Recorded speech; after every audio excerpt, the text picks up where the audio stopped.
दोस्तों, आज से पहले हमें भी यही लगता था कि मेडिटेशन या भगवान का ध्यान करना हमारे बस की बात नहीं। जिसे न कभी देखा न अनुभव किया, उसमें मन को कैसे लगाएं भला। पर अब लगता है हमारी ये गुत्थी सुलझ गई और ध्यान को आसान बनाया जगत गुरु श्री कृपालु जी महाराज ने। चलिए आपसे भी शेयर कर लेते हैं आज।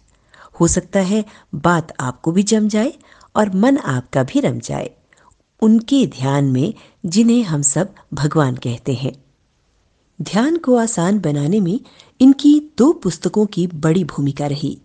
पहली प्रेम रस सिद्धांत और दूसरी रूप ध्यान विज्ञान। पहले प्रेम रस सिद्धांत की बात करते हैं, जिसमें एक चैप्टर है निराकार साकार ब्रह्म एवं अवतार रहस्य। सबसे पहले तो हम इस बात से कन्विंस हो गए कि भगवान निराकार और साकार दोनों ही हैं, और निराकार की अपेक्षा में साकार भगवान का ध्यान बहुत आसान है करना। दूसरी सबसे इंपॉर्टेंट इनकी पुस्तक रही रूप ध्यान विज्ञान। वैसे हमें ब्रज के कई रसिकों या महापुरुषों के ग्रंथों को पढ़ने का सौभाग्य मिला, जिसमें कुछ ने भगवान की लीला के चिंतन के विषय में लिखा है।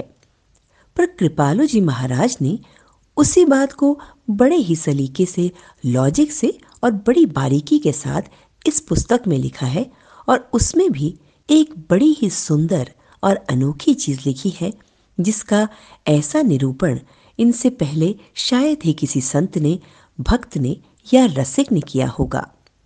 और वह है श्री कृष्ण का रूप ध्यान। कृपालु जी महाराज ने तो यहां तक कह दिया कि रूप ध्यान किसी भी साधना का प्राण है। बिना इसके साधना का श्री गणेश नहीं हो सकता। शास्त्रों में 8 तरह की मूर्तियों का वर्णन किया गया है, जिनमें से मनोमयी मूर्ति भी एक है।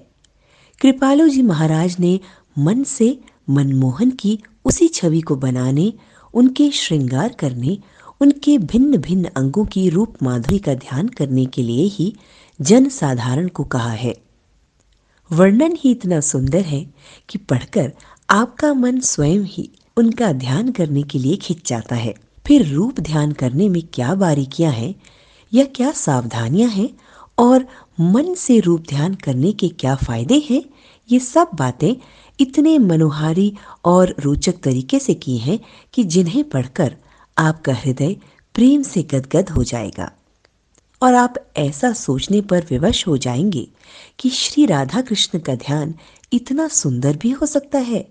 ये हमने ना तो पहले कभी सोचा और ना ही किसी ने ऐसा बताया। अगर आप भावुक हृदय हैं तो केवल पढ़ने मात्र से ही आपको रस की विशेष प्राप्ति होगी, और सोचिए फिर जब उनके द्वारा बताए गए तरीके से रूप ध्यान युक्त संकीर्तन या साधना करेंगे तो कैसा दिव्य रस हमें मिलेगा। अभी ये कल्पना से परे की बात है। पर रूप ध्यान में भी एक विशेष बात है कि किसी रसिक संत की कृपा, अगर हम किसी समर्थ गुरु की शरण में हैं, तो हमारे मन के द्वारा बनाए गए माइक रूप ध्यान में भी उस संत की कृपा से दिव्य रस की प्राप्ति होती है। पर संत वास्तविक महापुरुष हों यानी भगवत प्राप्त हों, ये सबसे इंपॉर्टेंट बात है। और मज़ेदार बात एक और हमें पता चली कि सच्चे संत हमारे ढूंढने से हमें नहीं मिल सकते, और मिल भी गए तो हम उन्हें पहचानेंगे भी कैसे। इसलिए कृपालु जी महाराज के ये वचन हमें बहुत अधिक पसंद आए।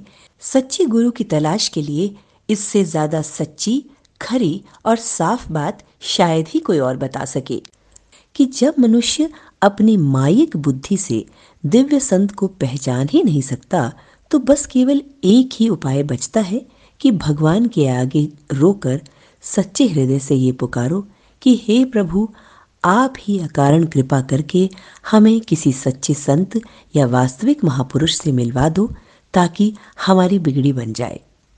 जितनी अधिक हमारी प्यास होगी, तड़पन होगी, व्याकुलता होगी किसी सच्चे संत की शरण में जाने की, उतनी ही जल्दी ठाकुर जी कृपा करके या राधा रानी कृपा करके हमें किसी रसिक संत, सच्चे संत की शरण प्रदान करवाएंगी, और फिर भगवान का रूप ध्यान भी बन पाएगा और उस ध्यान में ऐसा रस मिलेगा कि संसार के सब सुख जिसके सामने फीके पड़ जाएंगे।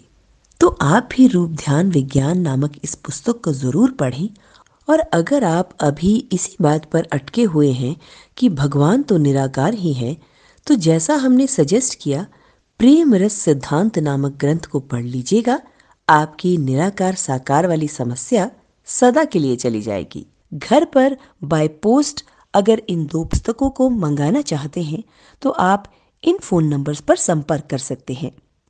और हाँ दोस्तों, कृपालु जी महाराज का लिटरेचर ऑनलाइन भी अवेलेबल है, अमेज़न और फ्लिपकार्ट पर। सो जरूर पढ़िए और साधना के पथ पर आगे बढ़िए। राधे राधे।